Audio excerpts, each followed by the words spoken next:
Alors pendant que la pièce est en train de sécher dans la cabine de peinture, on va faire notre petite tambouille ensemble. Donc j'ai bien remué le pot juste avant. Bon, je vais peut-être recommencer par acquis de conscience. Voilà. Donc ça c'est votre base en fait. Hein. Donc assurez-vous surtout si le pot est resté très longtemps sur une étagère, d'avoir un mélange vraiment homogène. Ce serait con de rater une peinture simplement parce que vous n'avez pas de mélange. Alors, voilà. Donc là mon pot ici est malheureusement trop petit pour que j'utilise mon bec verseur que je vous avais présenté dans la présentation du matériel. C'est pas grave, on va se démerder autrement. Donc protégez les endroits où vous allez travailler parce que forcément vous allez en foutre partout. Donc là je vais essayer de faire 300 ml de produit. C'est parti.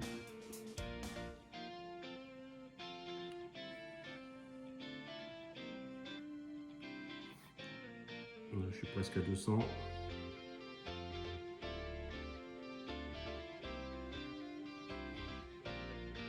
je vais peut-être garder que 250, ça devrait peut-être suffire. Bon, il me reste un peu. On va aller jusqu'à 300. Assurez-vous d'avoir toujours plus de produit que pas assez. C'est toujours emmerdant de vous retrouver au milieu de la pièce, en train de peindre la pièce et de vous retrouver avec pas assez de peinture. Vous remettez les gants, hein. Ces produits-là ne sont absolument pas éco-friendly. Donc voilà. Donc si on prend 300 comme base, on sait qu'il nous faut à peu près la moitié de diluant. Donc on va monter à 450 avec le diluant. Faites-vous des dépenses bêtes. Vous voyez, j'ai écrit base 50% et pour le clear, il faudra 5% en fait de diluant. Le clear, c'est le vernis. Donc là, 450. Je pense que je vais avoir beaucoup trop de produits, mais bon, c'est pas grave.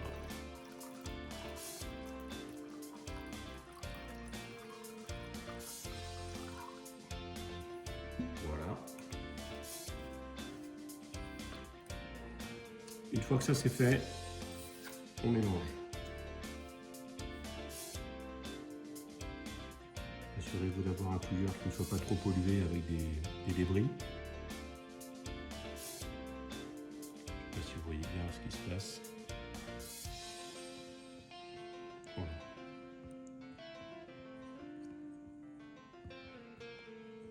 Bon, de toute façon, c'est pas la peine de perdre votre temps à touiller ça pendant des heures, puisque vous allez le retourner sans dessus-dessous, upside down, donc vous allez en fait, voilà, je pense qu'on est pas mal là, et vous allez en fait le remuer à nouveau quand il sera en position de projection. Donc là, ça va faire un pot relativement lourd, donc il y a des chances qu'on fasse des boulettes, donc faites attention à ce poids aussi, hein. Ça va faire, je pense, pas loin d'un demi-kilo, hein. Si vous rajoutez le poids du pistolet, ça veut dire que vous avez 1 kg au bout du bras, plus d'1 kg. Une fois que ça c'est fait, on va rajouter un peu de durcisseur. Alors, normalement, c'est préconisé 10%. Je vais aller vérifier sur la notice. Bon, il préconise une catalyse à 10%. Donc ça veut dire que si je vais à 10%, il me faudrait à peu près encore 45 centilitres. Voilà, alors, 45 millilitres. Alors on y va.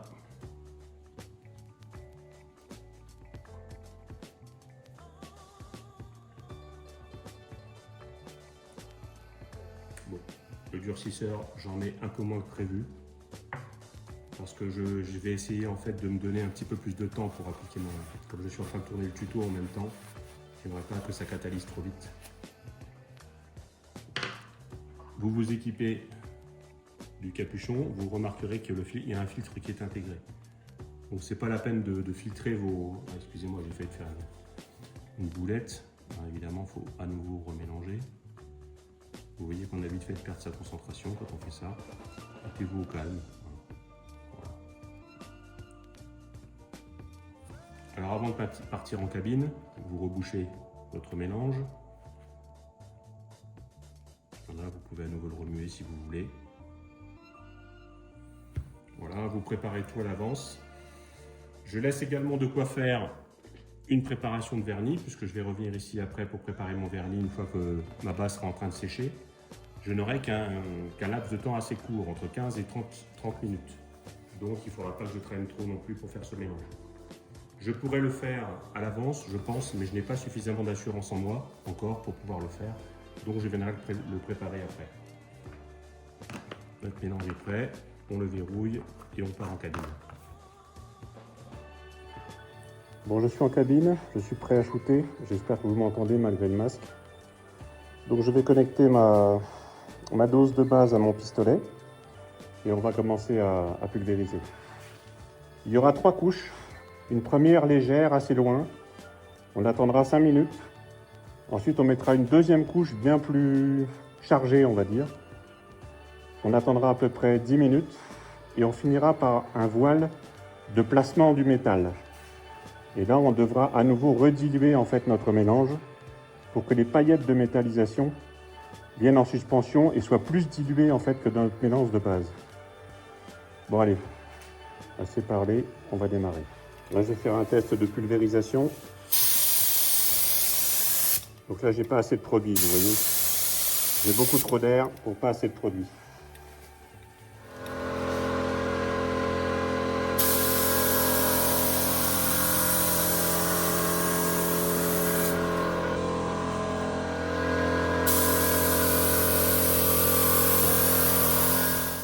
Alors la première couche est placée, je viens d'attendre 5 minutes. Je vais recharger à bloc maintenant, mettre une couche un petit peu plus épaisse, plus chargée. Alors je viens de terminer la deuxième couche chargée. Je vais attendre que ça devienne un peu opaque et je vais placer la troisième couche qui s'appelle le placement de métal. Donc je vais rediluer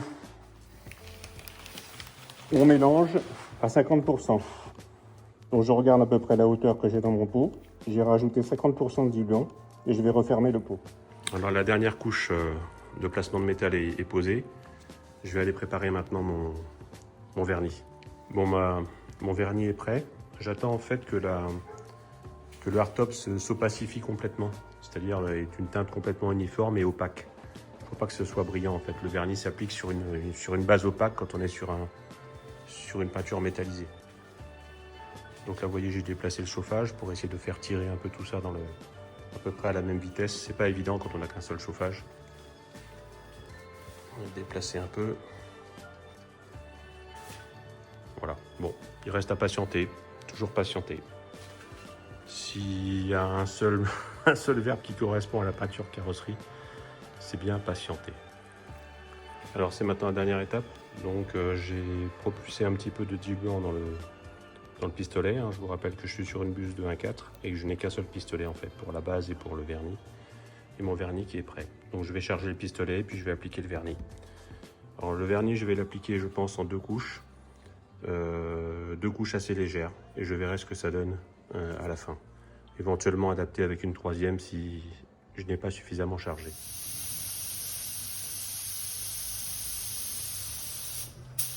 Bon, j'ai toujours ces putains de poussières qui viennent se placer là où il ne faut pas.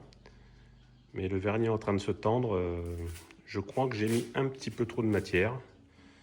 On verra si ça reste en peau d'orange ou si ça se tend complètement. Mais là, c'est pas mal du tout. Voilà. Alors, j'ai sorti le hardtop pour qu'on fasse ensemble le tour des défauts. Il m'avait bien semblé bien trop chargé. Et on peut voir ici, par exemple, qu'on a un petit peu de peau d'orange, vous voyez ici, là, c'est très localisé. Il n'y a qu'à cet endroit-là, mais j'en ai un petit peu là. Ensuite, on a les défauts habituels, c'est-à-dire des petites mouches qui viennent se coller à l'endroit où il ne faut pas. Vous voyez, il va falloir quand même que j'améliore ma filtration de cabine parce que j'ai encore beaucoup trop de bestioles qui rentrent. En fait, j'en ai 3. J'en ai une ici, une là et une là. Bon, sinon l'aspect global est pas mal. Voilà. Donc comme j'ai trop chargé évidemment sur les parties les plus verticales, j'ai des coulures. Alors de ce côté là, on voit que c'est un peu trop chargé mais ça coule pas vraiment. Non, là c'est à peu près bon. Par contre je crois que l'autre côté, voilà, je sais pas si vous le voyez. Ah voilà, là on doit le voir sur l'objectif je pense. Vous voyez, c'est très léger, mais c'est là. Voilà. Donc tout ça, ça va disparaître avec avec le polylustré. Donc j'en ai un petit peu ici, et pareil, j'en ai un petit peu là, vous voyez. En fait, quand on charge trop sur les parties planes, c'est pas trop gênant. Par contre, quand on charge trop sur les parties verticales, forcément, ça a tendance à couler. Voilà. Donc je l'ai sorti pour qu'il finisse de sécher au soleil. Les ultraviolets vont faire le boulot. Il fait pas encore très chaud, il fait que 12 degrés là pour l'instant. Donc il va rester là, je pense, une bonne partie de la journée. Bon, je viens de remettre le hardtop sur la voiture. On est de retour à l'intérieur. Je l'ai posé là parce qu'en fait, je vais faire la dernière étape de finition qui s'appelle un polylustré, qui n'a plus grand chose à voir avec la peinture, puisqu'en fait, on va surtout s'occuper de rendre le vernis transparent et avec un effet miroir. Mais ça, je sais déjà faire. Ça, j'ai plus trop de suspense à ce niveau-là. Donc, je dirais que par contre, la partie peinture est à peu près satisfaisante pour moi. Je suis content. Il y a des défauts, vous l'avez vu, j'ai joué franc jeu avec vous, je vous ai montré tous les petits défauts. Mais sinon, si on fait le tour du hardtop, je suis vraiment satisfait. Voilà. Là, il reste des choses à faire que j'ai déjà fait, le polylustré. Je pense que je ne ferai pas un polylustré total, je vais faire un peu ma feignasse. Je vais certainement polir toutes les parties où il y a les coulures, c'est-à-dire ici. Bon, je descends même plus au doigt tellement c'est... Ouais. Assis un petit peu là. Voilà. Donc là, en fait, je vais polir ici, je vais polir un petit peu là-bas, toute la partie verticale, en fait. Et après, ça sera simplement un polissage classique avec certainement 3 pattes différentes. Mais on va le faire ensemble parce que c'est très important, comme c'est le travail de finition. Ça va être le dernier épisode, en fait, de ce tuto sur la peinture. Voilà, je vous dis à bientôt pour cette dernière partie.